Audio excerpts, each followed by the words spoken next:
Aliens are stripping the planet of its life, turning it into a barren wasteland, but a handful of survivors, barely 1% of humanity, refuse to surrender and keep fighting for their existence.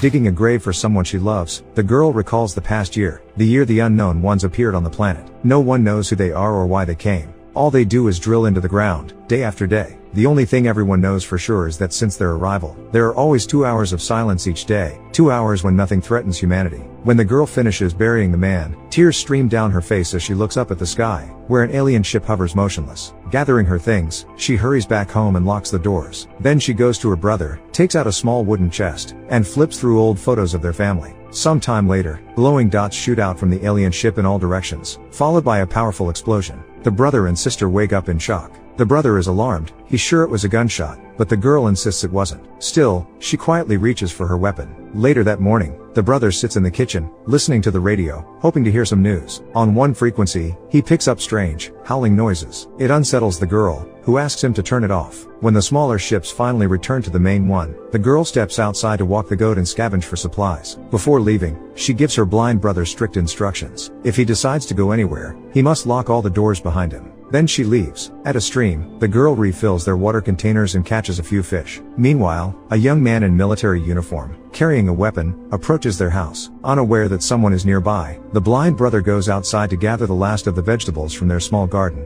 Seeing the open door, the stranger cautiously steps inside and helps himself to their food supplies. At that very moment, by the stream, the girl hears a sharp crack in the distance. Fearing she's been discovered, she quickly packs up and rushes home. After gathering the vegetables, Tom goes back into the house and sits at the table. All this time he's unknowingly under the stranger's watch. He turns on the radio and plays a tune on his harmonica. Suddenly he hears a strange noise and realizes he isn't alone in the room. Jumping up from his chair, he first thinks it's his father returning, but almost immediately understands it's an intruder. At that moment Sarah appears and knocks the thief out with a single, powerful blow. They tie up the prisoner, and Sarah inspects him. He's wounded. Without hesitation she decides to treat his injury, even though Tom objects. He wants to throw the thief out of the house, but Sarah ignores him and does what she thinks is right. After she finishes bandaging him, she searches the stranger's backpack and learns his name, Jude Jashti. He's 27 and from Manchester. They also find a camera with photos of the aliens' mine, an incredibly deep shaft. Tom says he'd heard the aliens are mining minerals from the planet's core. As Sarah flips through the pictures, she sees images of ruined cities. Tom asks what they should do with Jude and suggests letting their father decide when he gets home. Sarah snaps, she doesn't know when he'll be back, and speaks sharply to Tom. Just then the radio in Sarah's hand crackles to life. A woman's voice answers the call, and when Sarah looks out the window she sees a vehicle and people nearby. The woman says she saw Sarah by the stream and promises not to harm her. They're there for the prisoner and warn that if Sarah hands him over, no one will get hurt. Sarah pretends not to understand who they mean, but the woman isn't convinced. Then a man from the woman's group intercepts the radio and gives Sarah 10 minutes to hand over the prisoner, otherwise he'll break into the house. Hearing this, Tom immediately argues they should give Jude up. They don't know how many there are and probably can't fight them off. Sarah refuses. If they open the doors they'll be exposed, or Jude might reveal there are only 2 of them. She's sure the gang will kill him, and she can't allow that. Tom doesn't understand, but Sarah has already decided. She begins to barricade every window and door. At that moment Jude comes to. He says the people in the van aren't his friends and are hunting him.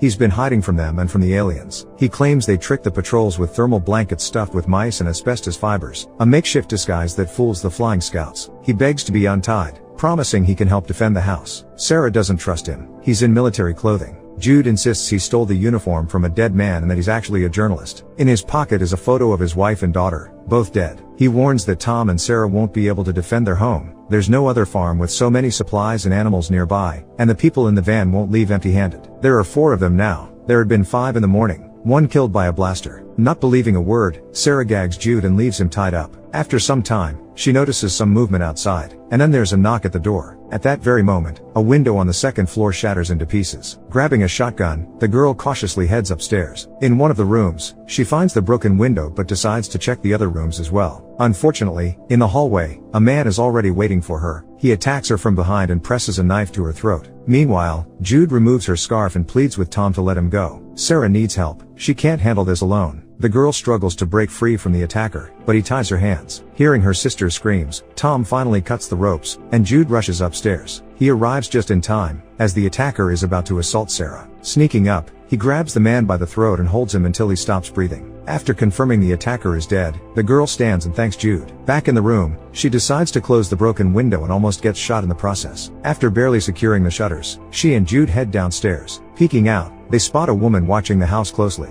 But within a minute, she leaves. The patrols are back, and it's dangerous to be outside. When they return to Tom, he explains that, judging by the sounds, the gang moved their vehicle but didn't leave. Sarah realizes they must be hiding in the barn and will likely strike again at sunset. Jude adds that the attacker was the husband of the woman they saw outside. Later, the girl points her shotgun at a journalist and demands the whole truth. He admits the gang killed his family. They broke into his home while he was away. His wife tried to protect their meager food supply and paid with her life. When he returned, he caught them loading boxes into their van. He hid and watched them, then overheard the woman's brother bragging about what he had done. He ran, hoping never to see the gang again, but a few days ago he snuck into a coastal bunker and heard the brother's voice. Waiting until he fell asleep, Jude killed him. Since then, the gang has been hunting the journalist. After hearing his story, Sarah decides he can be trusted. In the kitchen, while preparing food, the girl talks with her brother. Tom believes they shouldn't trust the journalist, that there's a very high chance he made the story up, but her sister refuses to listen. Later, Sarah prepares dinner, Jude cleans his weapons, and Tom fiddles with the radio. On one station,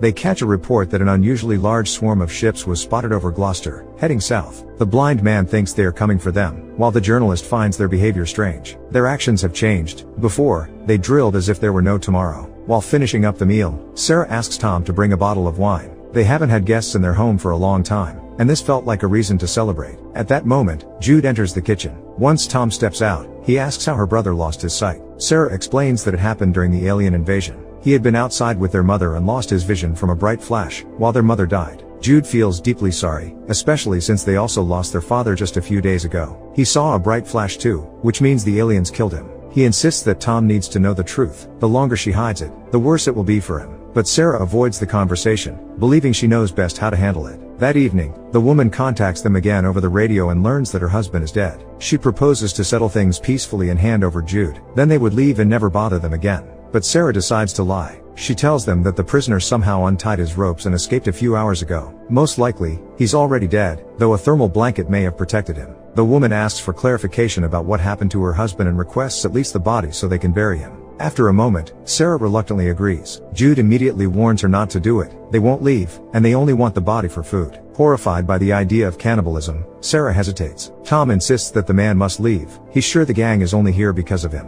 When night falls, Sarah decides to return the body anyway. The gang gave their word, and she's willing to take the risk and trust them. Pulling the corpse outside, Sarah and Jude quickly push it into the street. Sitting by the door, they hear people dragging the body away. Peeking out the window, they see that the attackers kept their promise. They burned the body and drove off. Sarah finally exhales, knowing they are safe. Back at the table, Jude talks about the cities. Almost everyone is gone, and those who remain are losing their minds, turning into monsters. Many tried to make contact with the aliens, but no one succeeded. No one even knows what they look like. To the aliens, humans are probably like ants. Trying to lighten the mood, Jude asks Tom to play something for them, maybe what had been on the radio. Reluctantly, Tom agrees and pulls out a harmonica. At night, Sarah wakes up and slips into another room, overwhelmed by sadness and longing for her deceased parents. Jude, awakened by her footsteps, follows her to make sure she's okay. Sarah decides to tell him about her father. He likely misjudged the timing and left too early. She found him just a few meters from their house. She knows for certain it was an accident. Their father had always been a fighter and would never have abandoned them. Jude comforts her, telling her that even if her father had chosen to end his life, she is strong and will get through this. She can protect herself and her brother. Their heartfelt conversation turns into a kiss, but Sarah pulls away at some point. Without pushing her, Jude simply holds her and starts sharing about his own family. When everything began, he and his wife had been at a store buying groceries. His wife was Lisa, and their daughter Marty. Marty was full of life and loved to dance, and Lisa was sure she would grow up to be a ballerina. On the last night before he had to leave them, Marty grabbed his hand and wouldn't let go, as if she sensed something terrible was coming.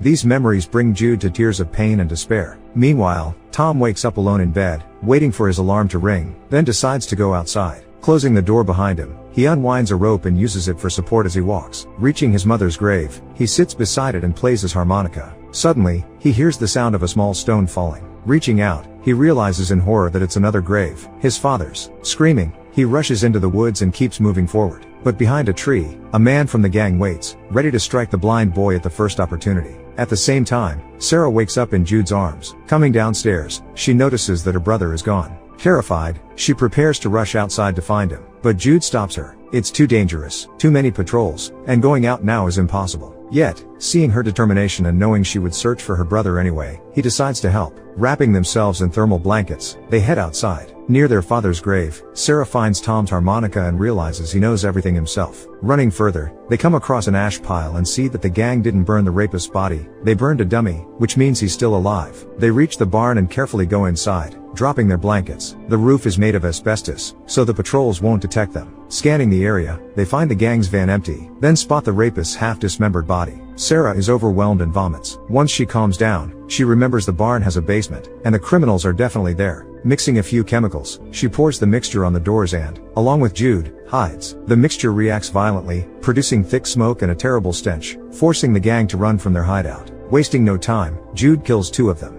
At that moment, the barn walls start shaking. The gunfire has drawn a patrol. A ship arrives and hovers above, but the roof hides them from the aliens. Once the aliens leave, the pair emerge from their hiding spot, and Sarah descends into the basement. There, she finds Tom alive. Embracing her brother, she sees one of the gang members. Summoning her courage, she kills him. After climbing out of the basement, Sarah, Jude, and Tom carefully look around. Not seeing the woman near the car, Jude assumes she's gone, but suddenly, a gunshot rings out. The man clutches his chest and collapses, and behind them the woman appears. From her, Sarah learns that they weren't the ones who killed Jude's family. When they found them, his wife had already taken her own life. She couldn't bear that kind of existence anymore. They had found Jude in the garden, stealing tomatoes. They tried to reason with him but failed. Now, because of Sarah, her husband is dead. Crying, Sarah explains that she never wanted this to happen. He tried to rape her, and she shows the bruises on her chest and neck as proof. Shocked by what she sees, the woman decides it's time to end all of this. Lowering her weapon, she steps outside, and is instantly killed by a passing patrol ship. Kneeling beside Jude, Sarah comforts him and promises he'll be fine. But within a minute, he dies in her arms. Tom gently leads his sister home, promising they'll come back for Jude when it's safe. That night, the siblings bury Jude beside their mother and father. Now, there are 3 neat graves in their yard. 3 people they loved. Back inside the house, Tom decides it's time for them to stop this meaningless existence. In the morning, Sarah prepares a drink mixed with poison for both of them and pours it into 2 cups. They're ready to die together, but at the last moment, Tom stops her. Maybe, he says, it's not time to give up yet. Maybe things will change. Some time later, Sarah and Tom spend the day outside planting a small garden. Suddenly, they hear a strange noise. Looking up at the sky, Sarah sees, with disbelief and joy, an alien ship disappearing into the distance. They had come unexpectedly, and vanished just as suddenly, without any warning or sign. And in that moment, she finally understands her father's words. He used to say that as long as hope lives in their hearts, they will go on living. And he was right. Do you think it's harder to survive on your own, relying solely on yourself, or to let others into your life, knowing they could betray you at any moment? Share your thoughts in the comments down below, give a thumbs up, and subscribe to the channel. See you in the next videos.